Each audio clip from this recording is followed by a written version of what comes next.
Hey guys, welcome back to a new Coaster Bee build challenge. So this build challenge is going to be centered around a family Vekoma style or a family multi-launch with a drop track. I think this coaster is more like designed after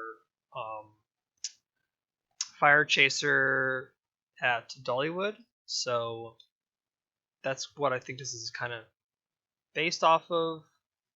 It's a very interesting track layout, actually. I quite like the loopiness of it, and the helixes and the drop track that's right here is pretty cool. The theme I'm going for is Harry Potter, so Hogsmeade and maybe the Forbidden Forest. What got me interested was this drop track. This kind of reminds me of Hagrid's motorbike adventure. What a long name.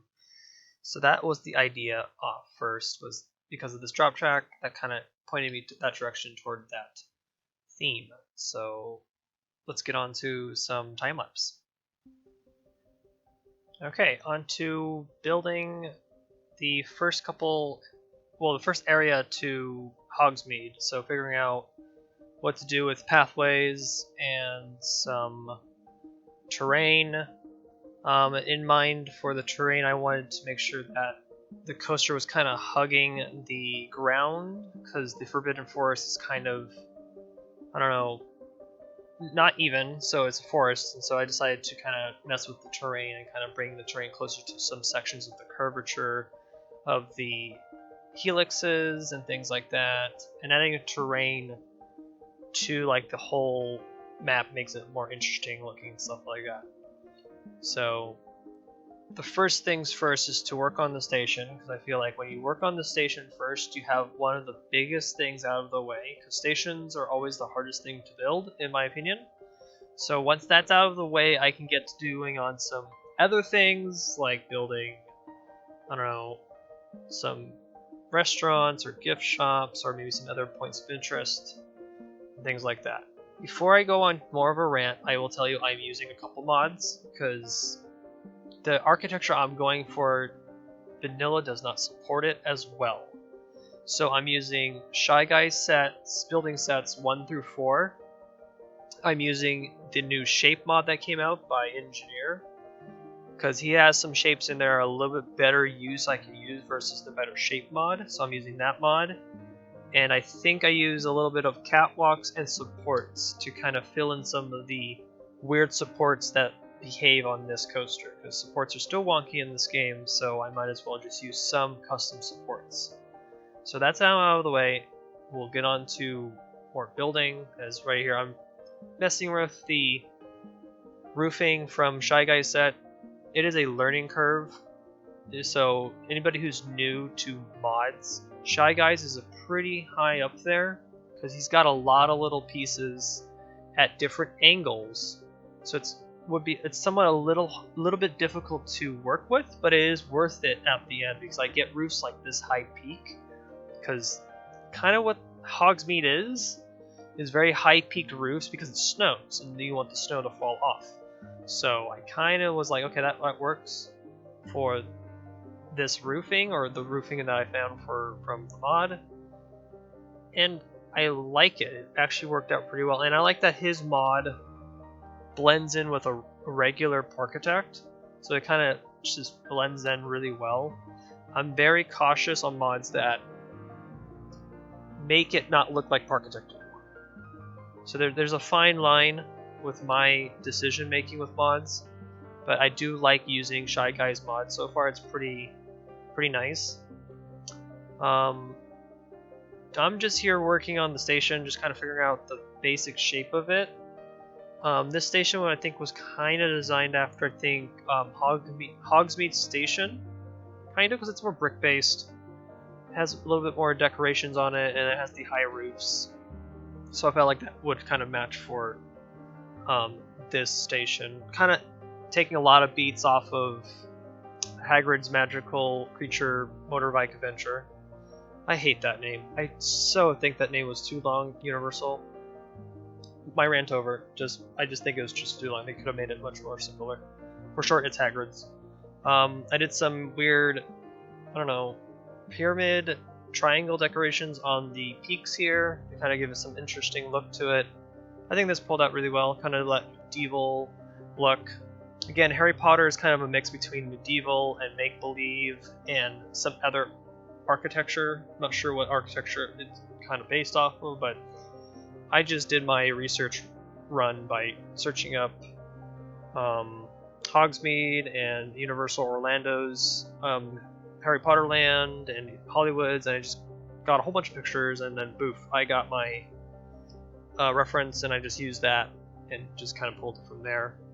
I do have a problem with, well, I have a problem with roofs in general, because roofs don't have textures, so I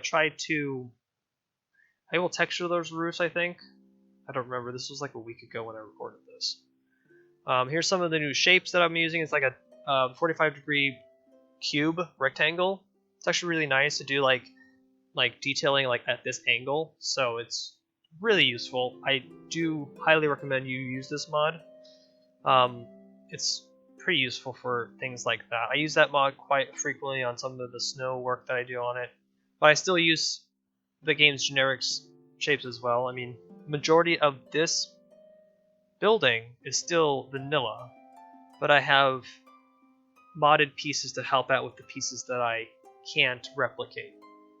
So there is a balance between the two. I don't want to just like solely depend on mods, because I still like the challenge of using vanilla to think outside the box. That's why I think my piece usage has been interesting, because the pieces are not used the way they are intended, and it's always a hard thing to think outside the box. So regardless,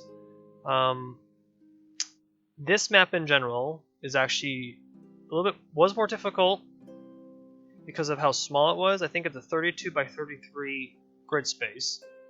Very small map, not a lot to work with, but it is a challenge, and I like the challenge. And again, I built this map in record time, 3 days. I'm embarrassed that I built that quickly, actually. It was like I was way too quick on it, but I was having too much fun messing with the new roof mod that I've never played with before. I've had it downloaded for years, but I've never used it until now, and finding all the little pieces and puzzles and things like that to figure out how to put this together was a fascinating thing. It was like it was a puzzle in itself. That was interesting. See here. No, just doing pillar work, figuring out where the station goes, things like that. Now on to some of the difficult things with some of the wall pieces for Shy Guys. So to keep in mind, there are some wall pieces that are two-sided in two different colors, to give you that option to make walls different on the inside and making walls colored on the outside different. That's awesome, but it doesn't help when I'm using that same wall and flipping it around. So I made sure that the walls that I'm using were the very plain walls that kind of match the Parkitect style, colored in the same, and I used that. And that was very helpful because, again, when you're quick on looking, this building I am building right now, which is I think the Leaky Cauldron, kind of, in a way. I think that's one of the, I don't know, pubs in Harry Potter. Again, I'm not fully knowledgeable about Harry Potter. I'm like very surface level, but regardless, if you looked at this building quick enough, you thought this was vanilla Parkitect, because that's kind of what I wanted to simulate, that it's vanilla Parkitect, even though I'm using mods. So I do like mods that match this art style of Parkitect, and not so much the mods that look too realistic or something. So I am very cautious on mods. Again, mods are cool. I like mods, but I have a quick, I don't know, preference. I have a preference for mods. That's the word. I am looking for the word preference. So I decided to do a little cutaway for that building too, just to make it a little interesting to look into. Nothing really like interesting look inside, just maybe just a restaurant. This tile work with the borders was kind of a solution that needed to be solved, because one of the pathways, the cobblestone ones, had a gap in between because of a wall, and I don't like the gap that goes in between, so I decided to put some borders to fill in and kind of make it like some decorated brickwork out in front. Here is some texturing I did for the roof, only on this building because it was more of an experiment. So I took some of the borders from Shy Guy's set. Those borders are insane, by the way. There are so many little pieces and different like edges to them, which is really cool. So I made one template here, copied it over, called it wooden roof, I think, or something simple in my save log, and just placed it on top of the roof. And I think it worked out really well in texturing it because, again, Parkitect has this issue of not having enough textures, even though the art style is supposed to be simple in that aspect. So adding these little textures on the roof actually brought out a little bit more in its character. It's more like a castle now, like a castle, not a fort, more like maybe an outpost or something. So I was really happy with this outcome with the roof. Now on to, I already finished this building apparently. That was quick. Yeah, Leaky Cauldron. There's a cauldron there that kind of sits there, and then I want to decorate it more with like some other Halloween stuff. The Halloween props really worked well in this theme because it's kind of Harry Potter's already kind of Halloween. That's really cool. So I decided to add some snow on top of these buildings to give it that. It's just snowed maybe like a couple hours ago, maybe a day ago, and it's just melting off of these roofs. And I was trying to test out some different ways to make some snow gradient off. So I tried different roofing with the Shy Guys. They're just too big. It doesn't really work. So I'm going to try out using some more shapes again. Again, I used the spheres for the, not the indents, I don't know what they're called. The ones that fall in the corners, like gaps in between two peaked roofs. So the snow collects there, melts a little bit, and then runs off. Harry Potter's Hogsmeade in general has like tons of windows on their buildings, which makes no sense. But again, the inside of these buildings are probably larger than their outside because it's magical, which is cool. So I did this weird trick, not a weird trick, it's a trick with the rectangle shape again from Engineer's set. I did the snow patching on top to give it that like it's been piling and it's kind of shedding off. I like the effect for how it looks. I probably think there would have been a bit of better method maybe later on if I went more experimenting. But again, this was experimenting in itself. And it's always that I feel like when you experiment, it is a scary thing to do because you don't know what it's going to look like because you're experimenting with pieces. But it's also a good thing because you can accidentally find something awesome that you can use in other builds. So, experimenting. I always encourage it. Experiment with pieces as best as your ability and see what you can make because you can make some pretty cool stuff. So, on to some other buildings around the area, more like environment building now. I wanted to do some rock work over here because I felt like the train was kind of supposed to wrap around, bounce open around hills in the Forbidden Forest. Oh my god. Throughout this entire video, I forgot even to mention what the name of the ride's called. OMG. The ride is called Forbidden Forest Dragon Escape. So I'm making it as long as Hagrid's just because you need to. You may make the name long because it's a Harry Potter ride, so it's kind of a running joke. So, Forbidden Forest Dragon Escape. So the main story is that a dragon and Hungarian Horntail escaped Hagrid's, or not Hagrid's, go ahead, yeah, you can escape Hagrid or somewhere near Hogwarts, and is now loose in the Forbidden Forest, and is threatening Hogsmeade. And your objective is to capture it. But while capturing it, you piss it off even more, and then there you need to escape with your lives from the dragon. So that was my little story that I kind of made up. I think it works for the ride itself, because again, I think you bring story to something, it brings more life to it, and you have some more general idea of what's around, and so that was, yeah, I like the story. I think it works for how the ride's supposed to present itself, because I feel that drop track as your escape, like you get into there, and the dragon's chasing you, and then you drop down, and then you're out. So, kind of what I was feeling throughout that entire time. On to more buildings, because I didn't even talk about the rockwork that just went by, but that's okay, it's rockwork. I do that all the time. So over here I needed some utilities for my employees because again, this is a theme park. That's a section of it, so I needed to build some utilities. So a restroom, a break room. I almost forgot what it was called. And I built, I think, a couple gift shops. But here I'm just doing a overview of what I'm looking at or what I'm planning to do next, because I had some pretty key areas to work on. You probably already saw it on Reddit because I was kind of too excited to not share because I was just having too much fun with this build.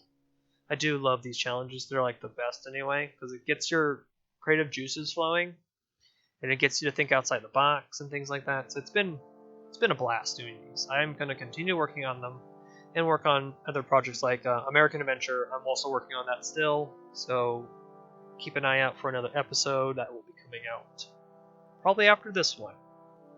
So on to making a gift shop or row of gift shops.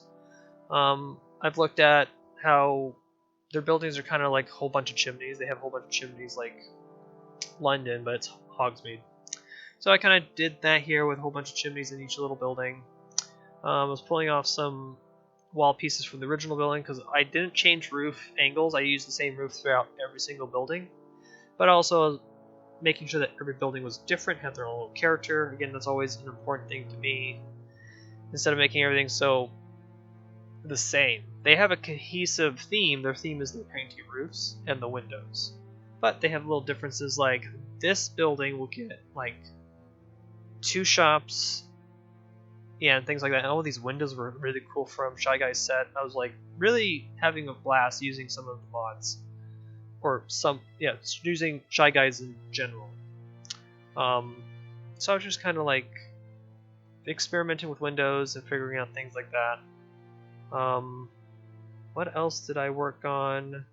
Borders, or big thick borders at the bottom of buildings are always a good thing, so it feels like the building is grounded.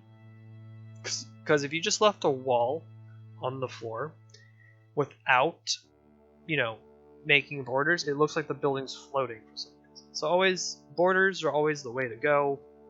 Highly encourage using those too. Again, more snow, making it random and making it, I don't know, snow. I don't know how to describe it. It's just snow. So I like how this looks. What else did I work on? I probably worked on another shop later on. Oh yeah, borders. Because with this roofing, I didn't make it overhang. I made it more flush with the wall. I made it a little different than the last building. Bouncing back and forth, I see that I'm working on a marquee of some sort for this restaurant. Not restaurant. I keep saying restaurant. It's a shop. Shop. Astro, say shop. It's shop. So, building a shop. I used Mr. Bones as your whimsy shop guy, so it kind of matches this theming anyway. Right across the street from the Leaky Cauldron. We're going to call it Leaky Cauldron right now.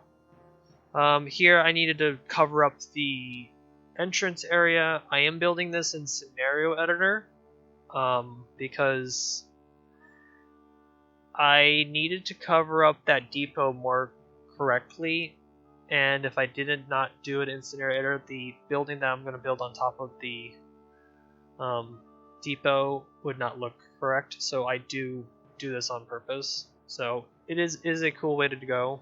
But I did not move the entrance. The entrance stays the same because that was a rule in this one, not to remove the entrance from the map. So I didn't do that either.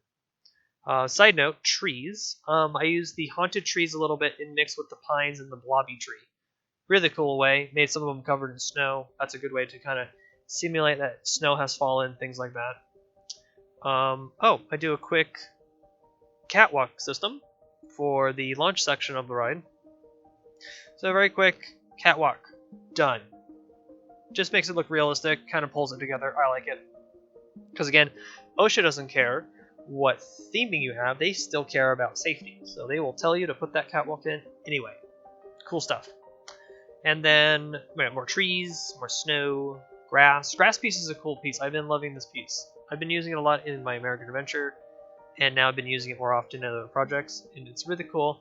Just keep in mind it's a it's a heavy piece. Because if you put a lot of it down, you will experience frame drops, so beware. Just letting you know. Beware. Some more rock work to kind of help with the rocky area because the train kind of just goes through this, I don't know, rocky area. You all can see on the rocks I did some border details on them to give them that like scratched look. So I'm trying to get away from how clean the rocks are in this game, trying to make it different. Kind of a cool idea, right? I think so. Again, experiment. I will reiterate. Experiment. It's always a good thing. On to building the last shop of Hogsmeade. This is going to be the candy shop. So it's going to have sweets and cookies. I think it works for Harry Potter. And it works that brings guests this way past the ride entrance. So I do like that it exists. And it's a really cool idea to kind of give you that, I don't know, it gives more options in food, which is always a good thing. Give your guests all the good stuff. So on to pillar work and border work, same as before, kind of the same building, but different. I want to do a green roof this time with a brown accent. And then I did something with these borders because they had this really high top sharp part. I liked that, so I used that. And then I did some candy work as the sign, which I like doing signs now. Signs are fun. So much fun to do, because you can just do a lot of little things with them. Yeah, it's been... Oh yeah, I did this little weird detail with the hooped piece. It's not a hoop piece, it's a border piece for the fantasy roofs. I don't use it often. Really nice that I got to use it this time, because I have some pieces that I don't use at all. And it's just strange. But again, some pieces are kind of wedged in that category where you don't use them, and it's like, well, I can't use it, so I will just use other pieces. But I try to use every piece to my advantage. Everything. Even the modded stuff, I will use it now to my advantage. Which I do in some later not displays, more like scenes for this ride. So, I think this is wrapping up now.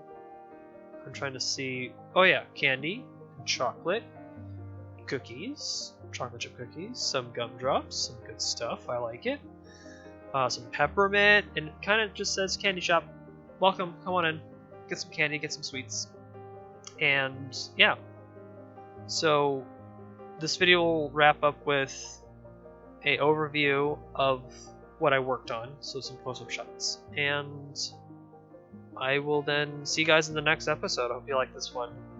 Oh, I used the pirate mod too. Just reiterate. Oh my gosh, I just remember the mod. I forgot. I used the pirate mod because the barrels are darker in color than the vanilla. So I used that, and I put pumpkins around everywhere because that's kind of Harry Potter, right? Yeah, I forgot. Cool. So I'll let you guys go, and I'll see you guys in the next episode. Bye.